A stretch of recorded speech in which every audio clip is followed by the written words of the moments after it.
ফাল্গুন মাসকে অনেকে প্রেমের মাস বলে অভিহিত করে। ভালোবাসাপূর্ণ এ মাস যেন ঝরা পাতার অন্তরালের ঘটায় প্রেমের বর্ষণ। তা সে বর্ষণে চমৎকার প্রেমিক প্রেমিকাগণ প্রেম চর্চা করবে না তা কখনো হয়? অথচ এককালে ফাল্গুন মাসের মাঝে যৌবন শব্দটা অলিক বলেই ভাবা হতো। কালকের পরক্রিয়াম তা বদলেছে বটে। পহেলা ফাল্গুনের আমেজ সেজেছে ধরণী। তূর্ণা বাসন্তী রঙের শাড়িটা হাতে নিয়ে নিস্পৃহ ভঙ্গিতে বসে আছে। তার মুখ ভার, করণীয় সম্পর্কে ঠিকঠাক বুঝে উঠতে পারছে না এখনো। হাতের শাড়িটি সুন্দর, বাসন্তী রঙের মাঝে লাল কারুকাজ খচিত সিল্কের শাড়ি, তুলনামূলক বেশ পাতলা। এহেন শাড়ি অঙ্গে জড়াতে ভীষণ অস্বস্তি হয় তন্নার। তাছাড়া কে না কে দিয়েছে এই অপ্রয়োজনীয় বস্তুটা তা অপ্রয়োজনীয় বটে। হাতের উপর রাখা মহরম শাড়িটি একবার দেখলেই যা চোখ জুড়িয়ে যায় তা কিনা অত নিকট অপ্রয়োজনীয়। প্রেম বলে কোনো বস্তুর যে পৃথিবীতে আছে তাই তো সে বিশ্বাস করতে চায় না। সেখানে আহ্লাদ করে সেজে গুজে ফাল্গুন পালন করা কি মানে? যত সব বেহেল্লাপনা নয় কি এসব? তার এই ধ্যানমগ্ন ভঙ্গিটি বেশ অনেকক্ষণ ধরে পরোক্ষ করছিল তিথি। এই পর্যায়ে অতিষ্ঠ ভঙ্গিতে বলে উঠল, কি চাইছিস কি তুই? তন্নার ভাবকার্যে কিঞ্চিত ব্যাঘাত ঘটল না তাতে। সে নির্বিকার। সন্ধ্যা নেমেছে বেশ কিছুক্ষণ। এখন নাটক করে সেজেগুজে হোস্টেল থেকে বেরোতে গেলে বাঁধবে আরেক বিপত্তি। সব সময় ঝামেলা এড়িয়ে যাওয়া রমণী এসব কিছুই চায় না। মেজাজ তার বেজায় বিষণ্ণ। তিথি অধৈর্য রমণী। ভাবনায় ডুবে থাকা তন্নার কাঁধ ধরে প্রচণ্ড এক ঝাঁকুনিতে ফিরল সে। সঙ্গে সঙ্গে নিষ্প্রাণ রমণীর ফোলা ধরা সাপের ন্যায় ফোঁস করে উঠল, উফ তিথি, সমস্যা কি তোর?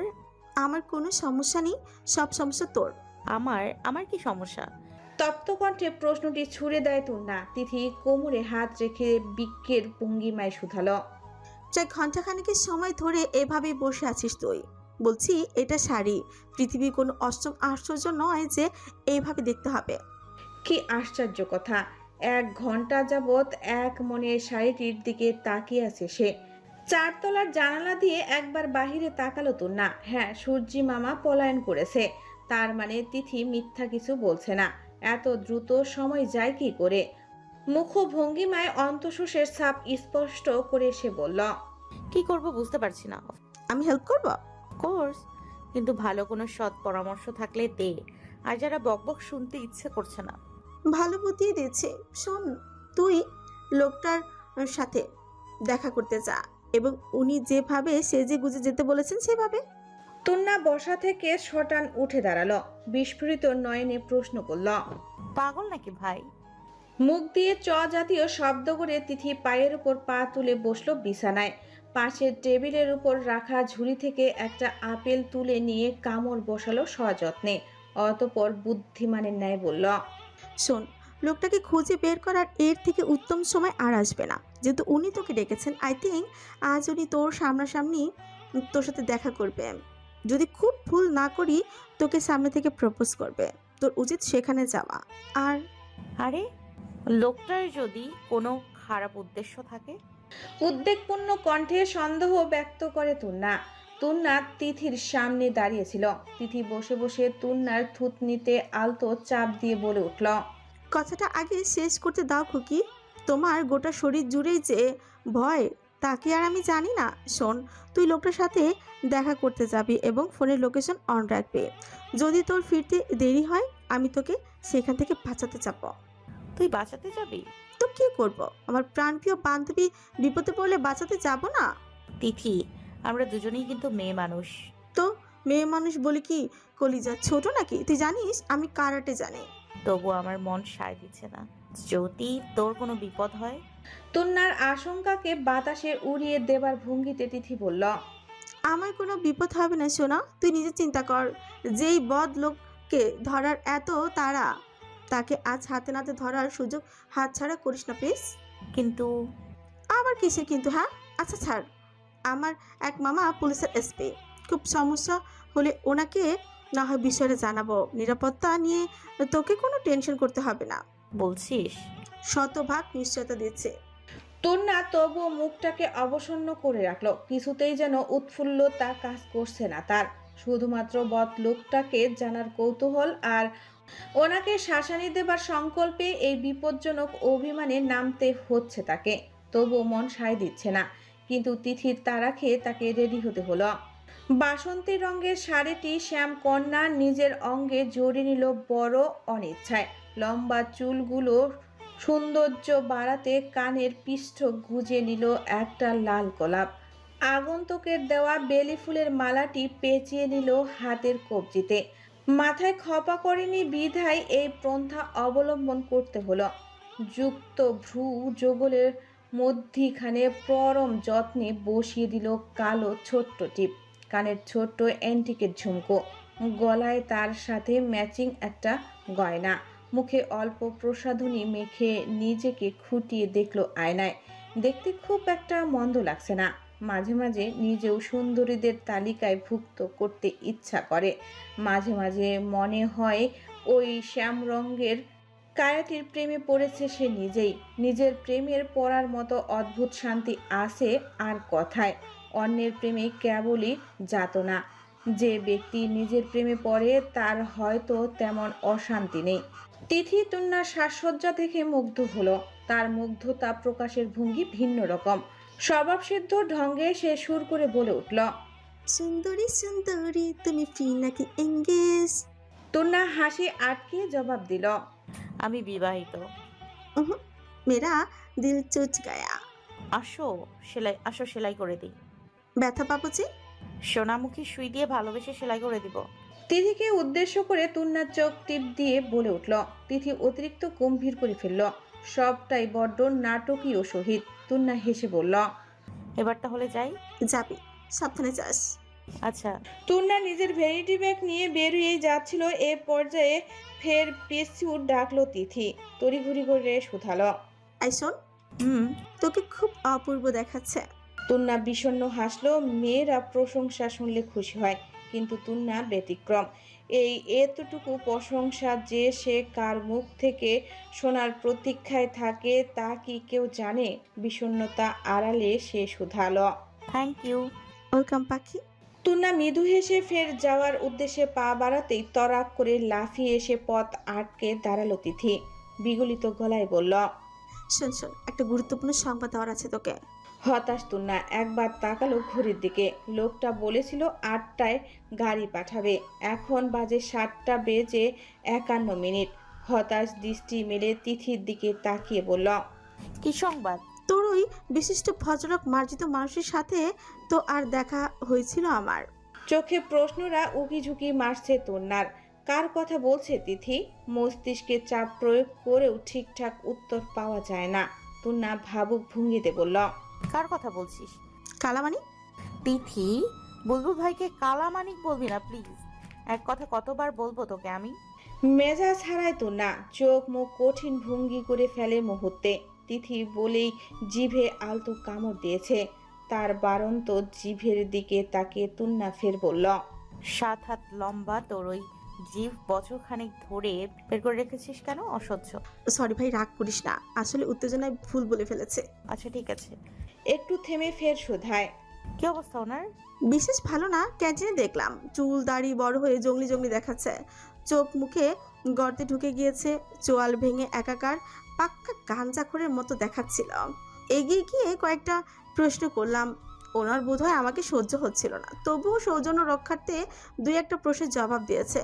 এই পর্যায়ে তোর কথা জিজ্ঞেস করলো। আমি বলেছি তোর হাজবেন্ডের জ্ঞান ফিরেছে। তারপর? কৌতূহলী প্রশ্ন করে তন্না এবং আশ্চর্য হয়ে খেয়াল করে বুলবুলের কথা বলতে গিয়ে তিথির চোখে অন্যরকম দ্যুতি খেলে যাচ্ছে, যেন সে কোনো ব্যর্থ প্রেমিকের বিষণ্ণতার বার্তা দিচ্ছে না, সে নিজের মুগ্ধতা প্রকাশ ঘটাচ্ছে। তিথি একই ভঙ্গিতে মহোৎসবে জবাব দিল, শুনে বোধহয় ভদ্রলোক খুব একটা খুশি হলেন না, কিন্তু অদ্ভুত ভঙ্গিতে হাসলেন। আমি কি দেখলাম জানিস? চোখটা ঠোঁটের কোণে হাসি, অথচ চোখ ছলছল করছে। পুরুষের এমন রূপ দেখতে বড্ড বিশ্রী লাগে। আমার ওনাকে দেখে ভীষণ করুণা হলো। জিজ্ঞেস করলাম, আপনি কেমন আছেন? লোকটা গুছিয়ে মিথ্যে বলল, খুব আনন্দে আছে। আমি বললাম, মন কি খুব খারাপ? উনি বলল, হুম। আমি বললাম, তবে আপনাকে এমন দেবদাসের মতো লাগছে কেন? মনে হচ্ছে? উনি বললেন, কি মনে হচ্ছে? আমি বললাম, মনে হচ্ছে পার্বতীর অভাবে আপনি জীবন শক্তি হারিয়ে ফেলেছেন। বেঁচে থাকতে হবে এই জন্য বেঁচে আছেন। এরপর লোকটা কি বলে জানিস? বলল, ও কিছু না, ইদানিং খুব পড়ার চাপে আছে, এই জন্য একটু শুকিয়ে গেছে, রাত জাগতে হচ্ছে তো খুব। আমি ফের বললাম, তা তো জাগতেই হবে, বিরহ যাতনা বুকে লালন করার জন্য রাত থেকে উত্তম সময় আর হয় না বোধ হয়। লোকটা সচকিত হয়ে আমার দিকে তাকিয়েছিল, এরপর আবার হাসলো। তুই জানিস ইদানিং ওনার হাসির রোগ হয়েছে, কথায় কথায় বিশ্রী রকম একটা হাসি দেন। ওই হাসি না সুখী মানুষের না, অতি দুঃখী মানুষের। আই থিঙ্ক ওনার দুঃখটা মাঝামাঝি পর্যায়ে, অবশ্য হবে নাই বা কেন। ছোটবেলার প্রেমিকাকে পেয়ে যখন প্রপোজ করলো তখন সে বিবাহিত, এর থেকে শোক পুরুষের নিকট আর কি বা আছে? তুন্না কথা বলতে চাচ্ছিল কিন্তু তাকে থামিয়ে দিল তিথি। তুন্নার ঠোঁটে আঙ্গুল ঠেকিয়ে বলল, আগে আমার কথা শেষ করতে দে, যা বলছিলাম। আমার দার্শনিক ভঙ্গিতে বলা কথা শুনে তীব্র তীক্ষ্ণ হাসির সাথে উনি বললেন, বাহ, আপনি তো বেশ বুদ্ধিমতী। আচ্ছা, আপনি আমার সাথে কথা বলে হয়তো বিরক্ত হচ্ছেন, আপনার তো আরও কাজ আছে, সেগুলো করুন, আজ বরং আমি যাই। বলেই ওই লোক চলে গেল। কেন আমি কি তাকে একবারও বলেছি যে আমি বিরক্ত হচ্ছি? নিজের বিরক্তি ভাবটা আমার উপর চালিয়ে দিয়ে কিচি পড়লো, যেন আমার সাথে কথা বলে ওনার জাত যাবে। আমারই বা কি ঠেকা ওনার মতো একটা কালামানিকের সাথে কথা বলার? পৃথিবীতে তো কি ছেলের অভাব পড়েছে? তুন্না তিথির কথাগুলো মনোযোগ দিয়ে শুনছে এবং বুঝে নিয়েছে তিথির মনের হালচাল। মেয়েটা নিজের অজান্তেই একটা ভাঙ্গা হৃদয়ের মানুষকে হৃদয়ে দাহন করে বসে আছে। বুলবুল ভাই কি এই বিষয়টিকে স্বাভাবিকভাবে গ্রহণ করবে? ওনার যা মানসিক অবস্থা তাতে তো মোটেও ইতিবাচক ইঙ্গিত আশা করা যায় না। গাড়িটা তুন্নাকে নামিয়ে দিল একটা সুসজ্জিত অ্যাপার্টমেন্টের সামনে। চারতলা চকচক বাড়িটার দিকে একবার উদ্ভ্রান্ত চোখে তাকালো তুন্না। বাড়িটার দিকে তাকিয়ে তুন্নার বুকের ভেতরটা কেমন যেন অকারণে কেঁপে কেঁপে উঠল। ড্রাইভার জানালার কাজ নামিয়ে দ্বিতীয় তলার একটা বারান্দার দিকে ইঙ্গিত করে নিস্পৃহ গলায় বলল, সোজা দ্বিতীয় তলায় চলে যেতে, ওখানেই ছাড় আছে। কথাটা বলে ড্রাইভার আর মুহূর্তকাল অপেক্ষা করলো না। ইঞ্জিনের ঘড়ঘড় শব্দ তুলে ধুলো উড়িয়ে মিলিয়ে গেল পিচঢালা রাজপথে। তুন্না দাঁড়িয়ে রইল নিস্তব্ধ হয়ে। তার বুকের ভেতরটা অনবরত ধুকপুক শব্দে জানান দিচ্ছে এক অজানা আশঙ্কার কথা। এই কি তবে সেই গন্তব্য? সে আগন্তুক নিয়মিত উপহারের বন্যা পাঠিয়ে তার নিস্তরঙ্গ জীবনের ঢেউ তুলছে। আজ কি তবে সেই আগন্তুকের মুখোমুখি হওয়ার লগ্ন? সে কি কোনো চোরাবালির দিকে পা বাড়াচ্ছে, যেখানে পা দিলেই সে তলিয়ে যাবে অতল অন্ধকারে? এক অজ্ঞাত পরিচিত মানুষের পাঠানো দামি উপহার আর প্রণয় নিবেদন কি তবে তাকে এক অনিশ্চিত গন্তব্যে টেনে আনলো? বাড়িটার ছবি তুলে তিথিকে হোয়াটসঅ্যাপে সেট করলো তুন্না। মেসেজ করে জানিয়ে দিল তার অবস্থানকৃত ফ্লোর নং 2। ফোনের লাইভ লোকেশন চালু করে সে পা বাড়ালো সিঁড়ির দিকে। পায়ে পায়ে সিঁড়ি ভেঙে উপরে উঠতে তুন্নার ভীষণ ভয় করছে। কপালে জমেছে বিন্দু বিন্দু ঘাম। চলা থামিয়ে কান পাতলে নিজের বুকের ধুকপুকানির শব্দ স্পষ্ট শোনা যায়। দ্বিতীয় তলার দরজার সামনে এসে থমকে দাঁড়ালো তুন্না। কলিং বেলটা টিপতে গিয়েও আঙুলটা কেঁপে উঠল তার। লোকটাকে কেনই বা তার মতো এক সাধারণ শ্যামবর্ণা মেয়ের পেছনে এভাবে উন্মাদ হয়ে ঘুরে বেড়াচ্ছে? এসব চিন্তায় অস্থির হলো মন, হৃদয় হলো উত্তালা। ভয় আর অসহায়ত্বের মিশ্রণে প্রতিক্রিয়ায় গলা শুকিয়ে কাঠ হয়ে এলো। ভয়ে ভয়ে কম্পিত হস্তে কলিং বেলটা একবার টিপল সে, কিন্তু চারপাশে কোনো সারা শব্দ নেই। মিনিটখানেক অপেক্ষা করে ফের বেল চাপল তুন্না। একই নিস্তব্ধতায় চেয়ে আছে চারিদিক। দ্বিধা আর কৌতূহলের দোলাচলে আলতো করে দরজায় একটু ধাক্কা দিতেই তুন্নাকে অবাক করে দিয়ে দরজাটা নিঃশব্দে খুলে গেল। ভয় বাড়ে তুন্নার। ছোট ছোট পদক্ষেপে মন্ত গতিতে কয়েক কদম এগিয়ে গেল তুন্না। আশ্চর্য আশ্চর্য, ভেতরের দৃশ্য দেখে তুন্নার চোখের পলক আর পড়ে না। চারিদিকে নরম রঙিন আলো, ঝিলমিল লাভ শেকের বেলুন দিয়ে সাজানো হয়েছে পুরো ঘর। দেওয়ালে ঝোলানো ঝাল লণ্ঠন থেকে ঠিকরে পড়ছে আভিজাত্যের দ্রুতি। ঘরের মাঝখানে একটা সুদৃশ্য স্ট্যান্ডের উপর বসানো বোর্ডে বড় বড় অক্ষরে লেখা, আপনার ভালোবাসার অভাবে একজন মরে যাচ্ছে, প্রিয় শ্যামাঙ্গিনী, ভালোবাসবেন একটু তাকে। তুন্নার চোখে ঘোর লাগে। চোখের সামনে লেখাগুলো যেন নাচতে শুরু করেছে। এ কি, কেমন রসিকতা, নাকি অসহায়ত্ব, প্রেমিক প্রেম নিবেদনের তীব্র আর্তনাদ। ঘরে কেউ নেই, অথচ মনে হচ্ছে প্রতিটা আশবাস থেকে একটা পুরুষালী সুগন্ধ ভেসে আসছে। সে মন্ত্রমুগ্ধের মতো ঘরের চারপাশে দেখতে লাগলো। বিস্ময়ের ঘোর তাকে আচ্ছন্ন করে ফেলেছে। কিন্তু হঠাৎ এই সুন্দর দৃশ্যের সমাপ্তি ঘটাতে নেমে আসে এক পশলা গাঢ় অন্ধকার। কোনো এক জাদুকরের ইশারায় সারা ঘরের আলোগুলো নিভে যায় একসাথে। এক নিঃস্পন্দ অন্ধকার গ্রাস করলো সেই রঙিন স্বপ্ন জগৎটাকে। লোডশেডিং। ভীত তুন্নার অন্তর আত্মা কাঁপছে, শরীর জুড়ে তার নিদারুণ কম্পন। তুন্না আতঙ্কে চিৎকার করে উঠতে চাইল, কিন্তু গলা দিয়ে স্বর বেরোলো না। কি হচ্ছে এসব? কেন হচ্ছে? এই নাটকের রচিতার চায় কি? সে কিছু বুঝে ওঠার আগেই অনুভব করলো অন্ধকার ভেদ করে দুটো বলিষ্ঠ পুরুষালী হাত পেছন থেকে তার কোমর জাপটে ধরেছে। লোকটা উত্তপ্ত নিঃশ্বাস আশ্রে পড়ছে তুন্নার ঘাড়ে। পুরুষের বলিষ্ঠ আঙ্গুলের তুন্নার শরীরটা অপমানে আর ভয়ে নীল হয়ে এলো। হাত পায়ের সমস্ত শক্তি যেন উবড়ে গেল তার। সারা শরীরে যেন শস্ত্র বিচ্যুত দংশন করলো এক লহমায়। আভিজাত্য, উপহার আর ঐশ্বর্যের মোহ মুহূর্তেই ধুয়ে মুছে গেল। এক অদ্ভুত ঘৃণায় আর আত্মরক্ষার তাগিদে তার মাথায় যেন রক্ত উঠে এলো। অপমানে মাথার শিরাগুলো দপদপ করে জ্বলে উঠল সহসায়। তার মজ্জাগত সংস্কার আর আত্মমর্যাদা এক নিমিষে ফোনা তুলল। সর্পিনীয় নয়, ফোঁস করে উঠল।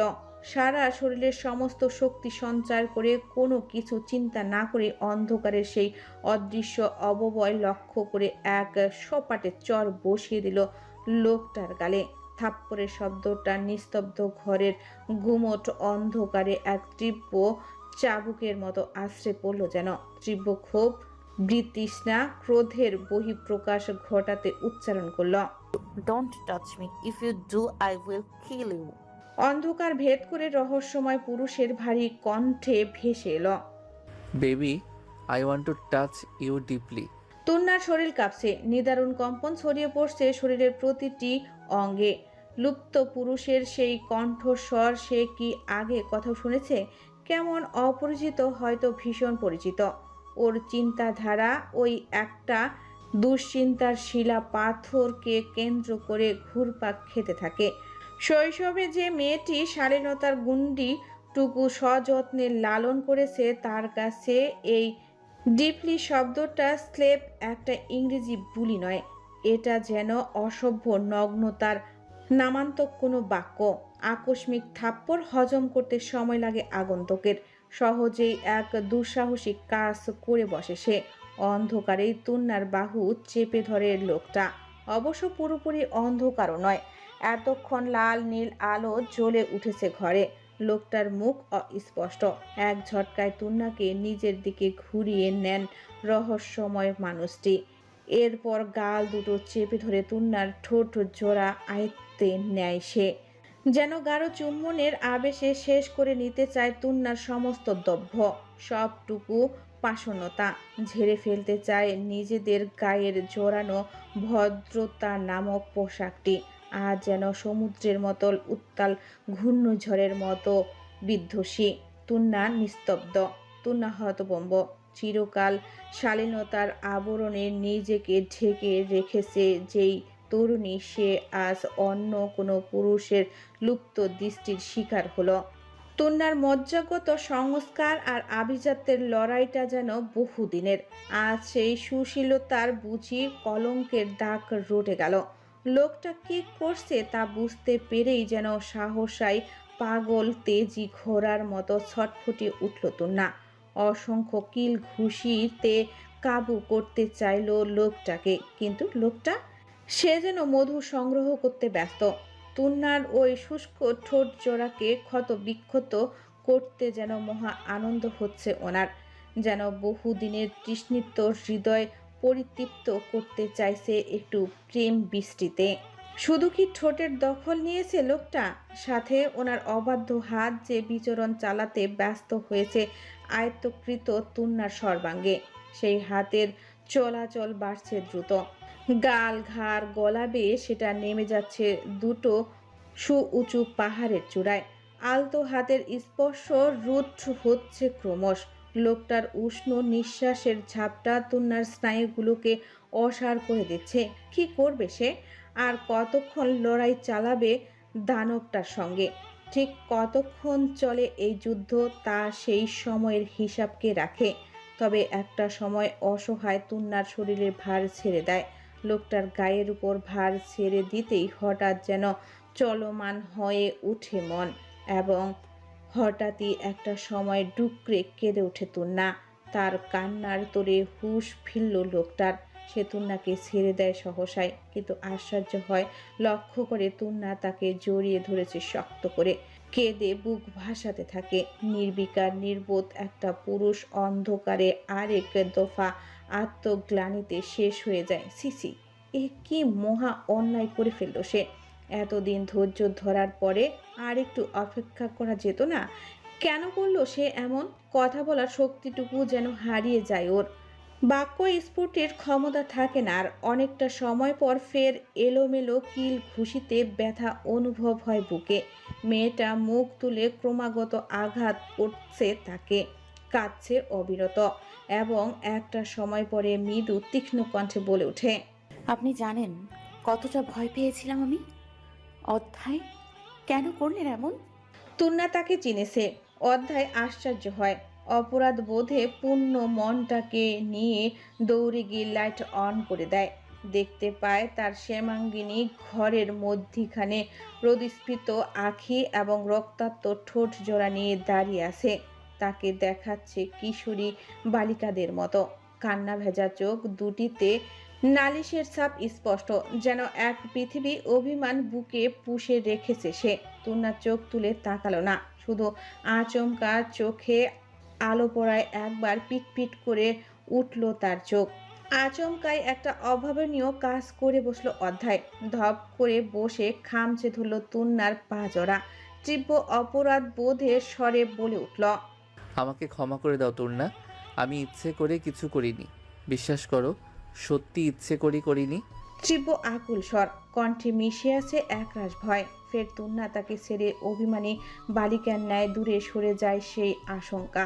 অবশ্য তুন্না প্রথমটি ভেবেই ছিল তাই, কিন্তু এই স্বর, এই আকুতি, এই অনুনয়ের নিকট যেন ফিকে হয়ে এলো তার সর্বতপ্ত।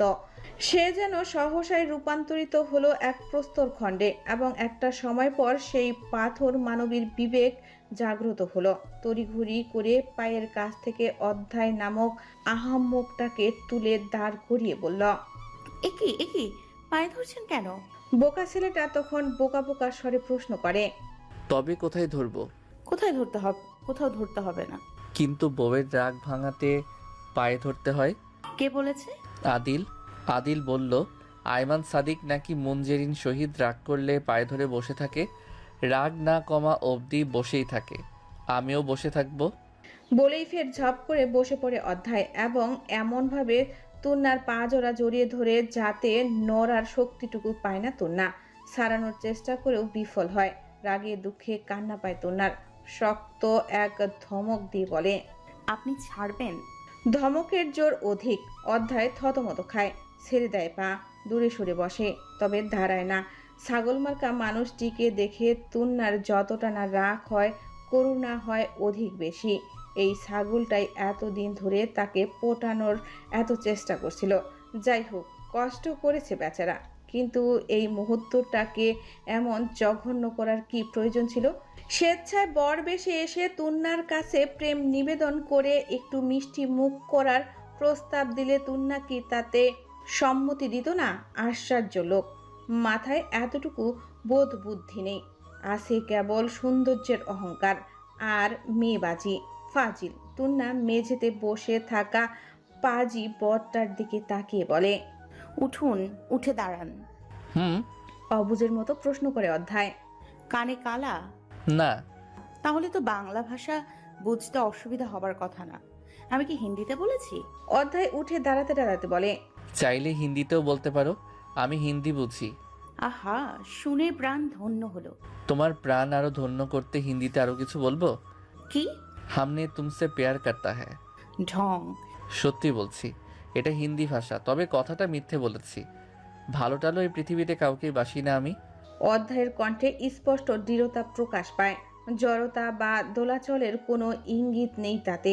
তুন্না পলকিত হয়। বোকা লোকটাকে ভালোবাসা যায়, তবে চরিত্রের দোষ একটা মস্ত দোষ। পরে হয়তো ভাববে বিয়ে হলো, কিন্তু প্রেম করে বিয়ে হলো না। সুতরাং তুন্না নিজেকে মেলে ধরে না। সে কঠিন স্বরে বলে। আপনি খুবই অন্যায় করেছেন। জানি আমি। আমি মন থেকে খুব সরি। শুধু সরিতে রাগ কমে যায়?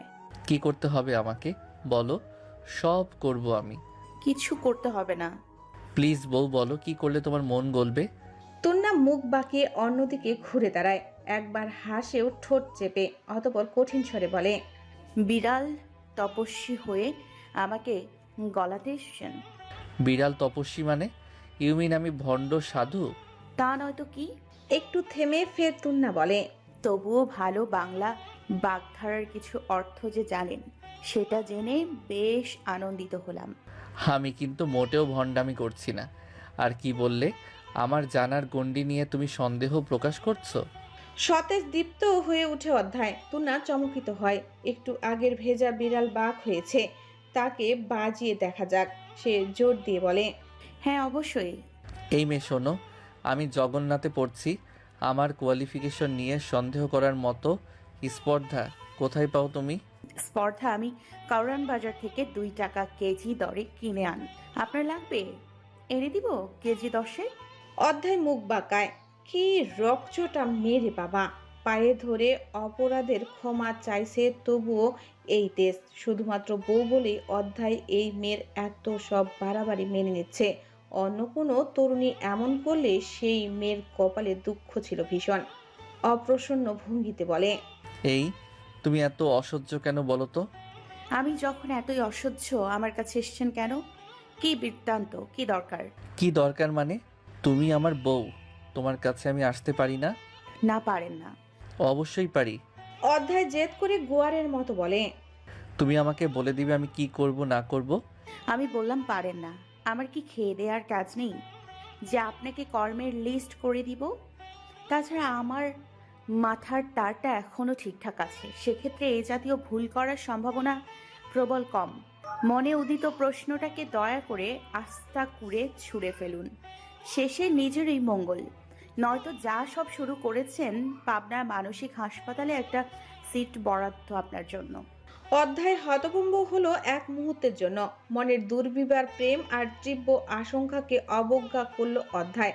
এত দ্রুতই নিজেকে এই তরুণীর সামনে নত করতে সে মোটেও ইচ্ছুক নয়।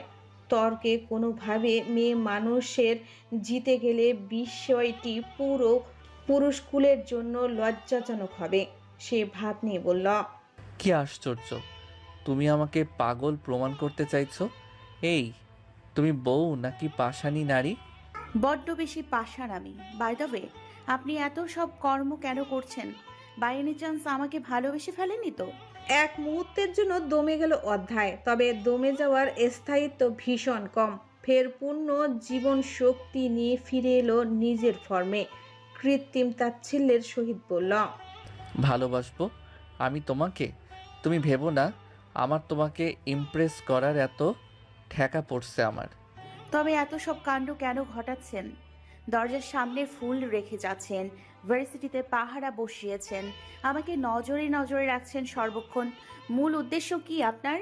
কি উদ্দেশ্য হবে? এমনি এমনি? এসব কি ভালোবাসা বিরাট কোনো নিদর্শন নাকি? ভালোবাসাবিহীন এসব করা যায় না। ঠাকুর ঘরে কেড়ে আমি তো কলা খাইনি, কিন্তু মূলত যেই আপনি সিন্ড্রেলা, সে কথা আপনি ভালো করেই জানেন। আমি সিন্ড্রেলা কেন হতে যাব? আমি অধ্যায়। কোন বইয়ের অধ্যায়? প্রেমের বইয়ের। পড়বে নাকি? বলেই চোখ টিপল অধ্যায়। তুন্না ঠোঁট উল্টালো তাতে। কি অসভ্য এই লোক, কেমন বোখাটেদের মতো চোখ মারছে দেখো। লাজ লজ্জা সভ্যতা ভব্যতা কিছুই নেই। তুন্না যে কোন দায়ে এই লোকটাকে এতক্ষণ ধরে সহ্য করছে সে নিজেই বুঝতে পারছে না। এই লোকটার এসব বাজে কথা, আবোল তাবোল রসিকতা শোনার কোনো কি মানে আছে? তবু সে এড়িয়ে যেতে পারছে না। অধ্যায়ের চোখ পূর্বের করা প্রশ্নের উত্তরের অপেক্ষায় অধীর হয়ে আছে। তুন্না নিস্পৃহ গলায় বলল, আপনার ওই বই তো সর্বসাধারণের জন্য উন্মুক্ত। আপনি নিজেও সরকারি সম্পত্তি। আমি আবার পাবলিক টয়লেটে মূত্র ত্যাগ করতে পারি না। অধ্যায় বিস্মিত হয়ে তাকিয়ে রইল। কি বলল তুন্না? সে পাবলিক টয়লেটের মূত্র ত্যাগ করে না? তবে কি সে অধ্যায়কে টয়লেটের সাথে তুলনা করছে? সি, এ কেমন ওনার সৃষ্টি কথা। স্বামীর প্রতি তো মেয়েটার বিন্দু মাত্র আনুগত্য নেই।